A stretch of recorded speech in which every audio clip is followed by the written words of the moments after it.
Okay, guys. I think the audio is good. I haven't done this in like forever. I don't even know if you guys still listen to the podcast, but I literally was just like not I was procrastinating, and I literally was like, maybe I should actually do a podcast episode, guys.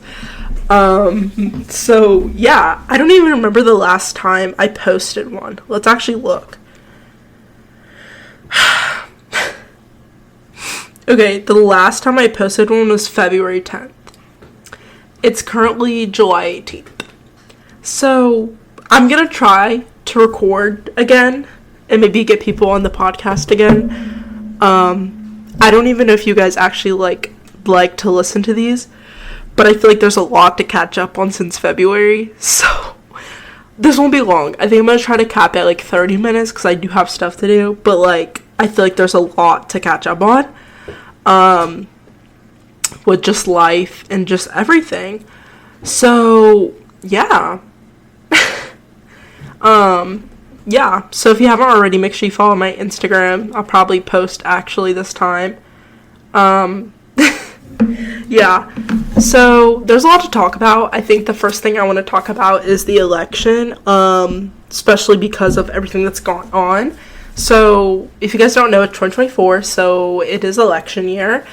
And obviously, we don't have the best choices. I can't even vote in this election because I'm still underage, but, I'm not really sure. A lot has happened. Biden is degrading at the seams. He's not mentally, I don't think, in any way able to run a country. I don't really know how, as people in a democracy, can still put up with it. And he also, I know I had saw a thing today and I was like looking at it that a lot of his Democratic peers are kind of pushing for him to drop out of the race. And I don't even think it comes from a point of we want Trump to win or Trump's leading in the polls. I think it literally comes from a fact of he's mentally not stable, physically not stable to make choices for himself, nor make choices for people, over millions of people in America.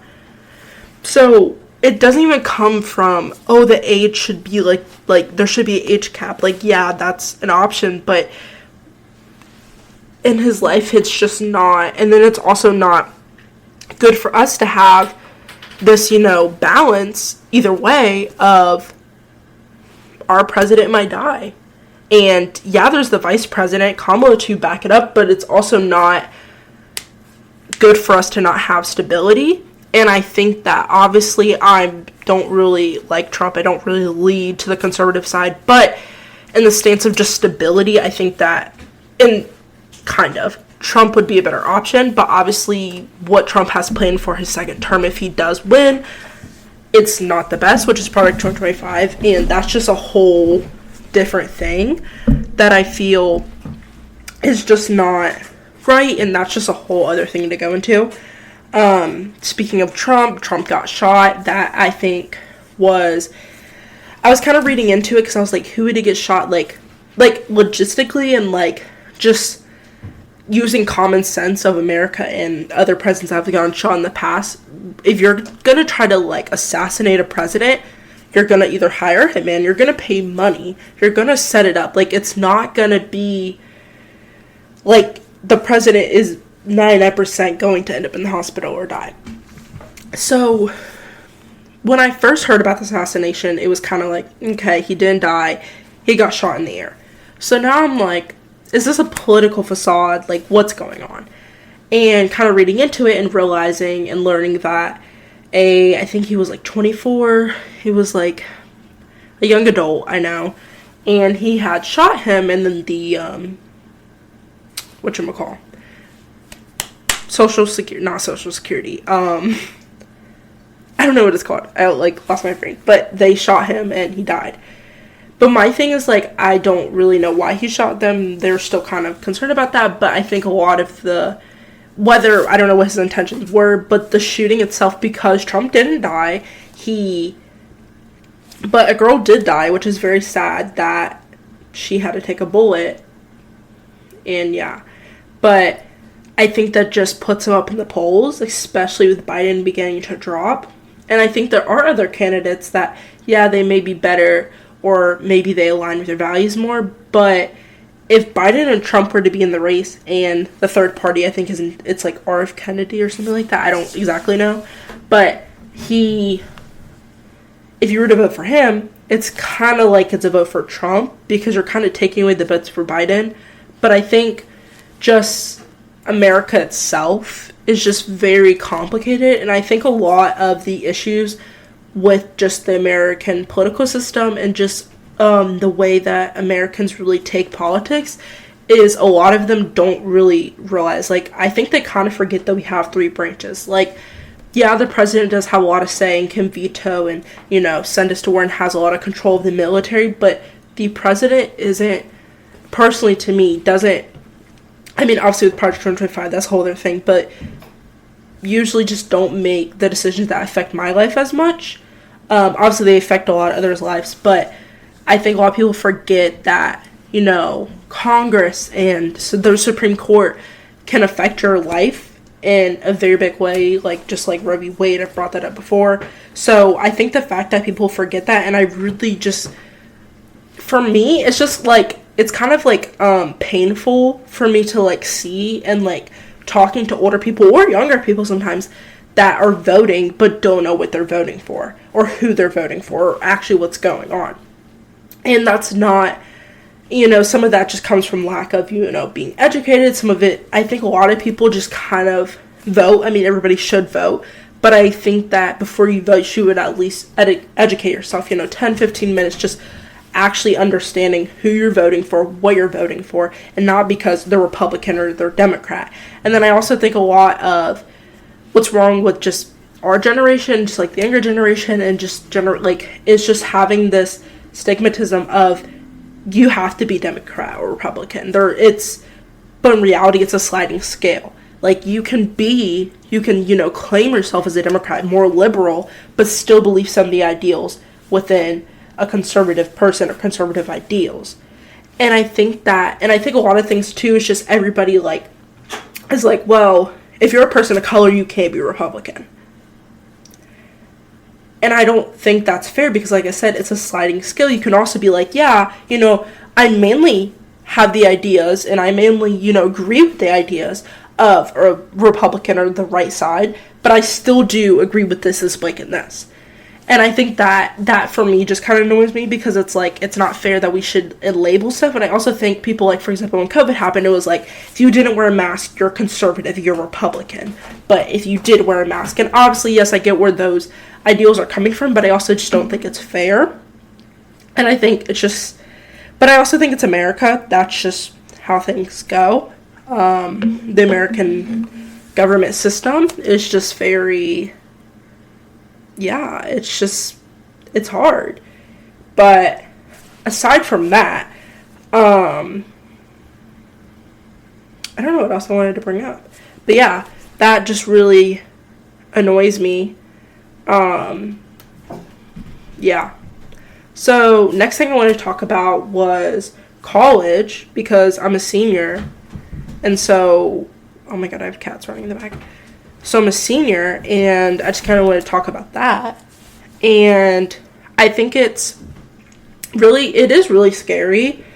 And I think for me, I've kind of never been that person of like, at least when I was younger, I never wanted to grow up having a lot of older siblings. I didn't really want to grow up fast, and seeing how they had to grow up fast because of having children at a young age. But then also a part of me wants not to be older, but just live the older life, if that makes sense. And so that's why I'm really excited for college, but I'm also really stressed for just college applications. And obviously, you don't have to apply to college, but, you know. But yeah, I'm really nervous. I just, you know, it's a really hard process. It's really hard, you know, getting rejections and just not knowing where you're gonna go. Yeah. So, yeah, I have a lot of thoughts, but they're kind of like, whatever. Yeah. So I know a really big thing now has been like Love Island, I know. I don't personally watch Love Island, but I've like seen a little bit of it. And sorry guys. So yeah. I've seen a lot of it. And a lot of people I think it's just really like gone hyped up. Yeah, I mean, it seems like a good show. I never really gone to those shows. I just kind of find them cringy. If I did watch it, I think I would watch it with a friend to kind of make fun of them. Not that they're like bad. Like, I'm not trying to like whatever, but like I think it's just funny. Not really the biggest fan of those type of shows. Speaking of shows, entertainment, new movies have came out. So we have, I know the movies right now. There's the new Minions movie or Despicable Me, whatever. It's like the fourth movie. I think it's the fourth I don't really know. I don't really. There's Maxine, which is the third in the trilogy or whatever it's called. There is Quiet Place 2. I forget, Longlegs. I think that's supposed to be like a thriller. Like, it's kind of like, it's not scary, but it just makes you feel uncomfortable. I don't really like scary movies, but I've never really watched scary movie. I think the scariest movie I watched, you could say per se, is Smile, but that wasn't scary. I'm not a big fan of scary movies. I love Halloween. I just don't really like scary things. I went to a haunted house type thing for the first time last year. Yeah, I was really scared. So, I'm not the biggest. I get scared really easily, so I just don't like it. Yeah. Yeah. It's been 12 minutes, and I feel like I have nothing else to talk about. Like, I don't know. It's just kind of, like, funny. Like, I don't know what to talk about. Like, I feel like I've already spilled, and, like, the other episode spilled, like, stuff.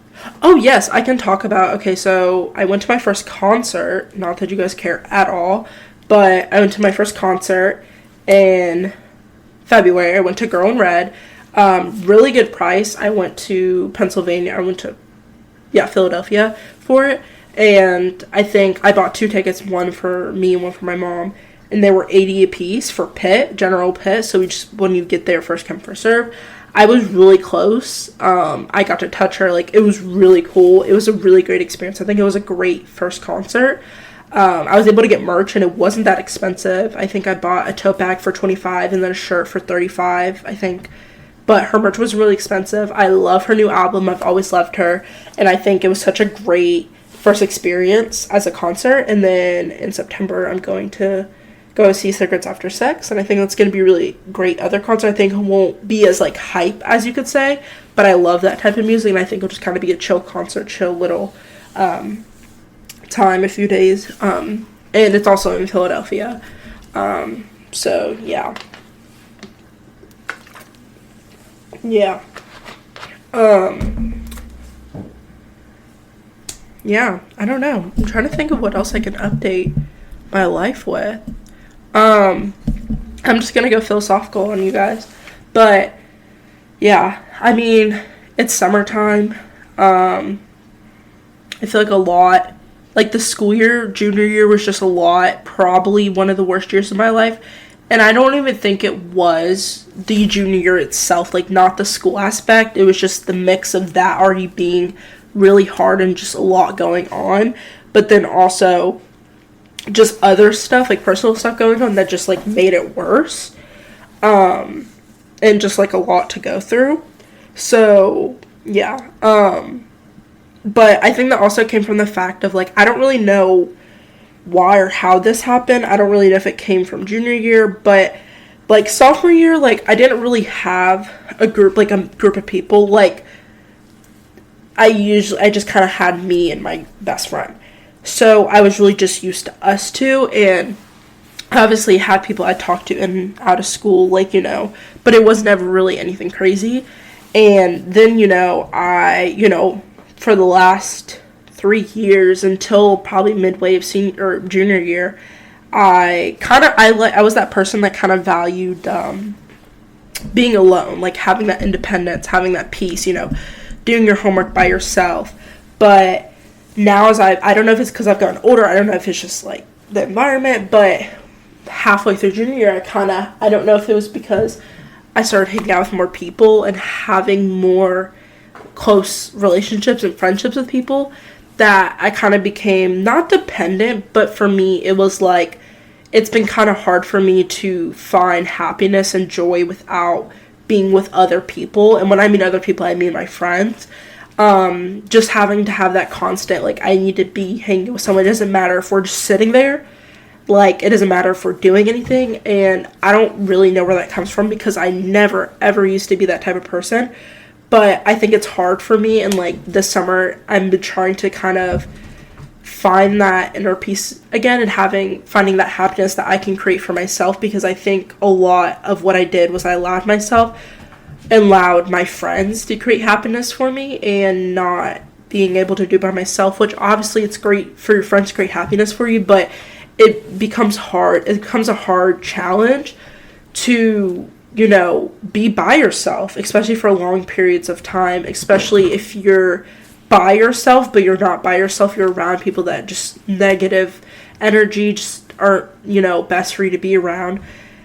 And yeah, so a lot of the summer has just been kind of like wanting to hang out with people, which obviously, like, you want to do that while you're young and like before college, but I think for me, I've just been trying to get in a habit of trying to find that inner peace, because of almost going to college soon, that yeah, I will be around a lot of people, but I need to be able to take some steps away and take that space and be able to do stuff by myself. And it's not like, and I think it also comes from the culture of FaceTiming. I think a lot of that, I can just sit on FaceTime with someone and do my homework, do my dishes, do my laundry, and we don't have to say a word, and obviously that's fine. But for me, it's just like, I want that quietness, but I want the feeling that I want my, like, people to want my presence, and I want their presence, and I want that company. And so I think that's just really evolved, and it's been kind of hard for me, like, to snap out of that, I guess you could say. Yeah, it's just been, like, really hard, especially during the summer, because I think for me, if I were to, like, I have like three main friends, I guess you could say, like my mains, like I can go to, and then I have kind of like an outer circle around that, and like obviously everybody's always down to do stuff, but it's just like, it's hard, especially when they're not able to, and just being alone is hard for me. So kind of like the summer, and I hope senior year I can try to break out of that of, you don't always have to be with someone.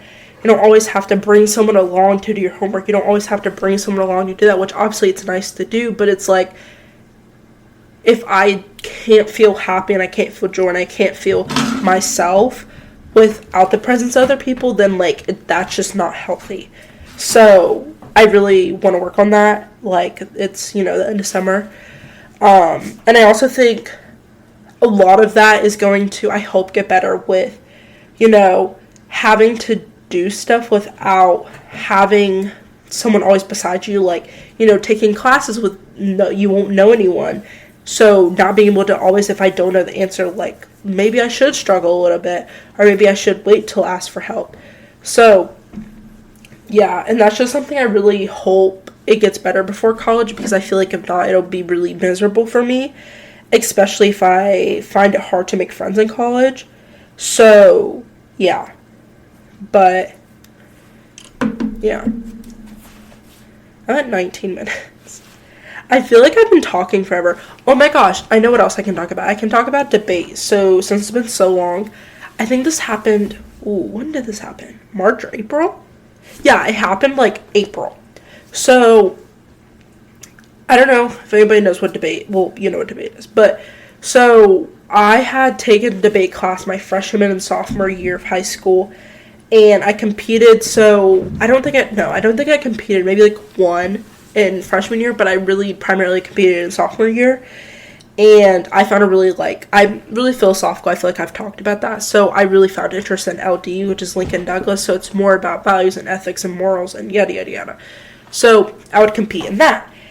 And I think the highest I won was like 3rd place in regionals, which isn't really that good, but whatever. So I kind of did debate my junior year. I kind of was just going through a hard time a lot in the first semester, which is kind of like the not heaviest part of debate, but like our regional like high schools and stuff like that, and then kind of how you advance. So I think I only did a few competitions and I placed like 4th or 5th, so it wasn't well. But then my friend who does PF was like, there was like, I think our 2 teams that were like, because I would captain a lot, I'd be like, oh, I can help you, but I just didn't compete a lot. But one of our teams, like, one of them couldn't go. So, our coach was like, hey, like, does anyone, like, we still have a spot, like, does anyone want to do it? So, my friend texted me, and was like, hey, like, you want to do it for fun? Like, this was regional, so, like, we were able to go, like, they had made it, so, like, we were like, whatever. So my friend didn't have a partner, because for PF you need 2 people. And so I was like, hey, you know what, whatever. I was like, let's just do it. So, we go to regionals. We really liked the topic. It was, that, crap, I forget what it was. It was about the NCAA. Oh my gosh. It's like collegiate athletes. Oh, it should be like, employees or something like that. It was like something like that.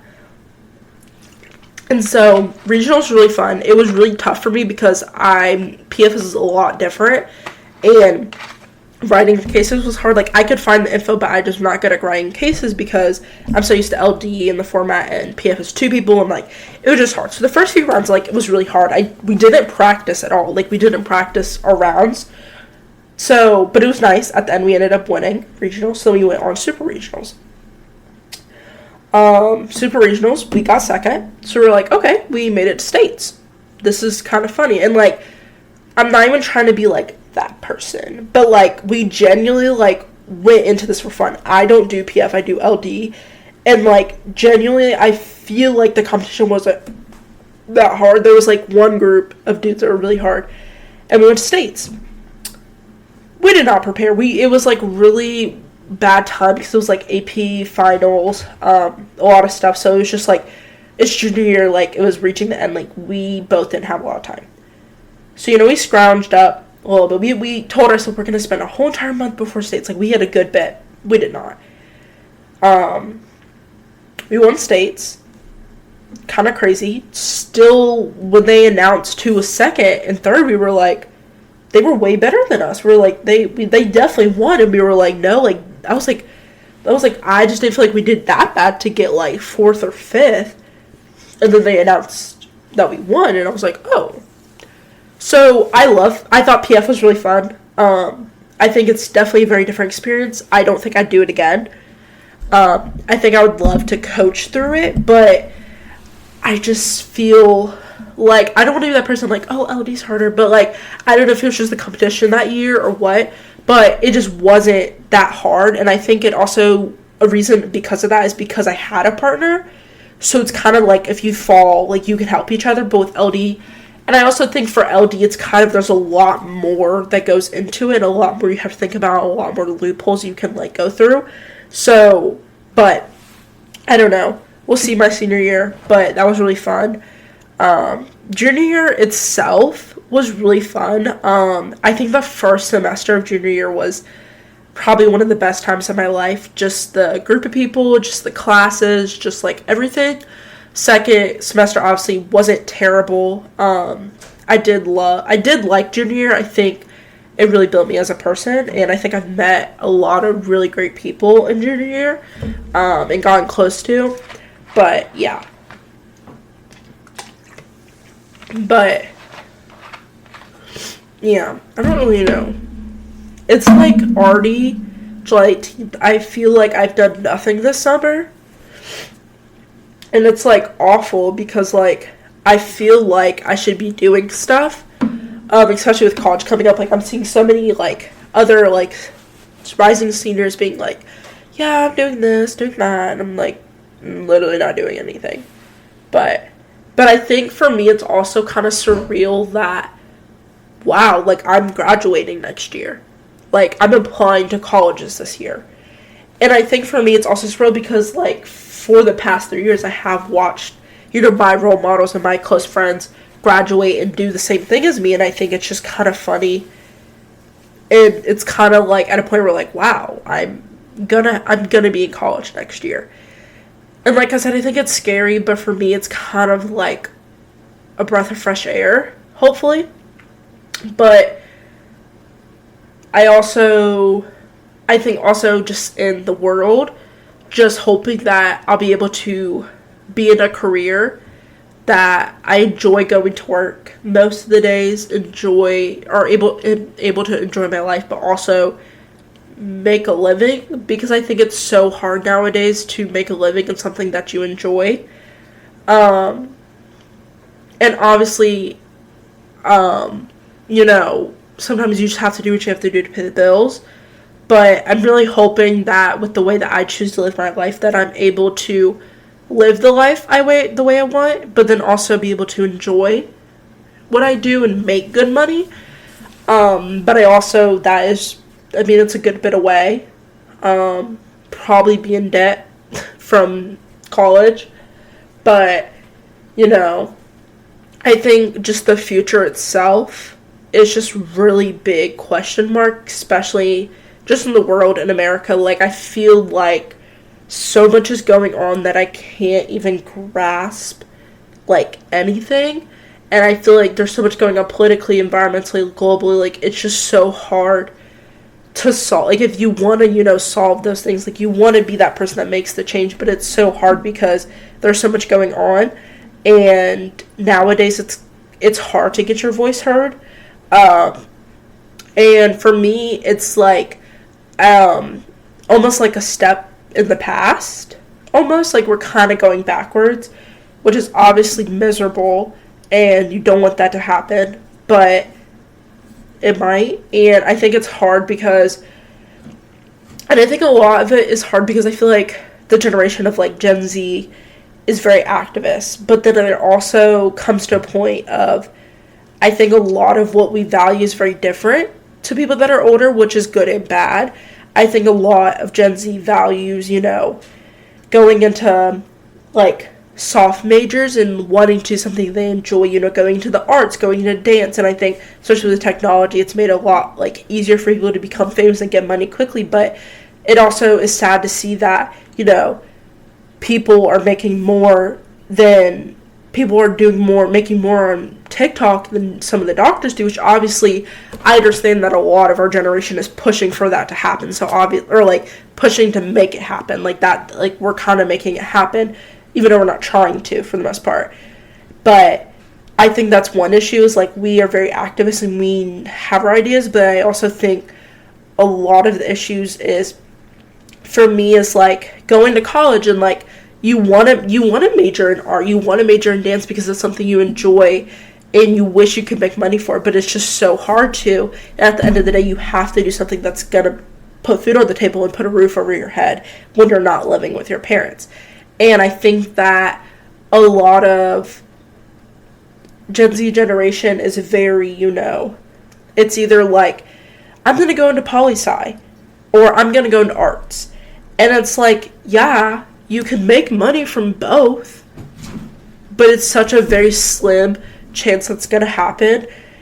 And obviously, I would love for everyone to be able to enjoy what they want to do, be a mother while being able to produce art and put a living on the table and support your family. But at the same time, it's hard to do that. And I think, like, just the values of what older people, like our parents, value versus what we value is very different. And I don't know if that'll be for the better or the worse. I hope for the better. But yeah, I think the future is just such a big thing that I always am thinking about. And it's like, it's so hard to wrap your head around everything that happens in the world. And, like, it's just, like, looking at everything that's happening and just, like, it's just a lot going on. Like, especially I feel like living in America, like I've said this multiple times, like I feel like other countries kind of look at our system and are kind of laughing, but I feel like that's also what America is made for. And I also think that you can come to America still and, you know, make money, potentially, but it's also such a complicated country that it's like, obviously you want to come here if you're, you know, your home country where you're coming from is going through war and like everything like that. Like obviously you're going to want to come to America because you can live a better life and we're not in a war. But at the same time, it's still such a struggle to live in this country, especially even though we are a democracy and we are for the people, it doesn't really seem like it anymore. So it's just kind of hard for that mentality to still stick. And I also think a lot of just our generation and younger, it's just like they don't really see the importance of it. And I'm not saying that every person should be like, I know exactly what Trump is doing, I know exactly what Biden is doing, I know exactly yada yada yada, like no, the Declaration of Independence, no. But I think that we have so much untapped potential, especially with technology, but we're not using it. And so many kids sit there without educating themselves. And I think that's such a big pet peeve of mine, of not being educated about what's going on. And, like, obviously I'm not expecting you to know every single, like, current event that's going on. But I feel like one of the issues of why things happen is, one, technology and the news, you know, pointing the camera at what they want to do, making out what they want to make it to be. But I also think another thing of that is a lot of people fall for that. They fall for that first headline, you know, posting, you know, Gypsy Rose is dead. Okay, well, that's a whole big thing. And I'm like, why is Gypsy Rose having millions of trends on TikTok and Twitter and Facebook and Instagram when there's a whole war going on? Or there's this going on? Or, you know, our president is in the hospital, can't talk, doesn't understand what he's saying, doesn't remember what he's saying, probably has dementia and Alzheimer's. And, you know, and obviously it's hard because I fall into that category. I fall into that, I like, you know, that TikTok, you know, I fall into the trends. But it's kind of crazy to see how we're able to do that. And it's crazy how people can be so much more educated on, you know, Gypsy Rose, or, which obviously Gypsy Rose is very, like, obviously everybody's interested in that. It's like a really crazy story and it's a really sad story. But you guys can be interested in, like, this, and, you know, you can be interested in this pop artist, like, you know, new album, but it's like you can't take 5 seconds to just read below the headline or, you know, look into this. And I think that's a lot of the issues that are wrong with it. And I think that also even comes from, like, the older generation, like, seeing my parents of, like, the statements that they make, and they're like, you know, the president is, why the gas price, like, the gas prices were lower when Trump was in, like, thing, but it's like, you're not really taking in what the president is actually able to do, what was going on at the time. Like, let's step back, take a second, look at the big view. And I think that it's just so complicated for, I think, a lot of people, at least my age and, like, a little bit older, to kind of be able to take a step back and look at the bigger picture. And I'm not sure if that's just because we were so born with technology, born in our little bubble, born in, you know, focusing on our life, like, just making it to the next day. But then also it's like, you have to balance that, but you have to balance to a point when you get older, you have to balance looking at the bigger picture. You have to balance, like, I can't buy the most expensive piece of clothing. I can't do this. I can't do that. And I think, you know, there's the kind of, like, TikTok where it's like, oh, wow, these are these are now adults. Like, these are Gen Z adults. And it's like, yeah, it's funny, but, like, at the end of the day, like, these are adults. And, like, to a point, I wish that technology, like, obviously technology has done such great things, but social media has just sped up and COVID itself sped up so many things that could be better or for worse. And, you know, we've seen that. And it's just, like, such great things, you know, came out of COVID. You know, technology was pushed 10 years because of COVID. You know, so many things, you know, DoorDash, Uber Eats, like, that is so normalized now. And it's just crazy to think not but that long ago slavery was legal. Like, it's kind of crazy to think about it. Like, I'm being so serious. Like, it's kind of crazy to think, you know, I can tap a few buttons on my phone. Oh, get my Domino's pizza here for $20. But then also you can look on the other side and be like, women and people of color and LGBTQ are still fighting for their rights, you know, years and years and years and years after, even though our ancestors fought for so much. Like I said again, like, it almost seems like we're taking a step back and almost letting, quote, like, history repeat itself. And I think, especially as a country as America, is like, we are for the people, but it's like, we really aren't. And I think it's just kind of crazy to think about. And I think that's one thing I love, like, that's why I hope get the motivation to do the podcast episode again, is because, like, when I talk about it, I feel like I just, like, can see the bigger picture more. Like, I start to step out of, like, that, you know, everyday life of me. Like, what am I going to eat today? What am I going to wear today? What am I going to do today? And just kind of stepping out of that mentality for a second and being able to talk about things outside of my scope that I can or cannot control. And so, I don't know. But those are just my thoughts. Don't take it seriously. This is all for fun. But I'm at 36 minutes. So I think this is good. But I'm actually going to try to post more. I knew, like, I don't really care if you guys listen or not. It's just kind of funny to post. And why not? So, hope you guys enjoyed this episode. And make sure you follow my Instagram, which is Mason's Manifesto. So, thanks. Oh, bruh.